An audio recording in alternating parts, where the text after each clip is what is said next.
दोस्तों अस्सलाम वालेकुम, कैसे हैं आप सब। जैसा कि अभी आप स्क्रीन पे ये वीडियो देख रहे हैं, इसको आपने ज़रूर देखी होगी, एक बार फिर देखें। फिर मैं इसके बारे में आपको बताता हूँ कि इसकी सच्चाई क्या है। नेपाल के नए प्रधानमंत्री बने हैं बालन शाह। देखो भाई लोग, हिंदू राष्ट्र होने के बावजूद भी नेपाल में मुस्लिम प्रधानमंत्री बना है। ये वीडियो को ज़्यादा से ज़्यादा लाइक और शेयर करो।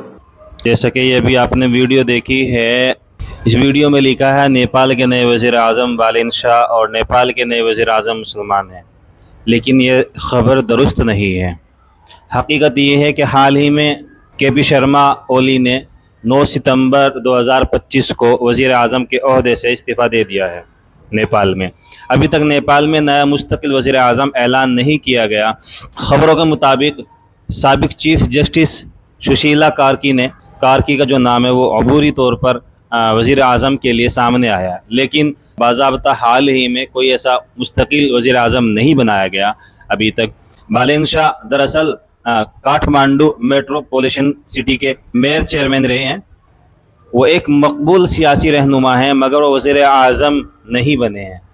इसका मतलब ये जो ख़बर फैलाई जा रही है ये जाली है, झूठी है, गुमराहकुन है। आप सभी भाइयों से गुजारिश है कि इस तरह की ख़बरों से फैलाने से बचे और एहतियात करें, क्योंकि मैं भी इस खबर के बहकावे में एक मरतबा आ चुका था।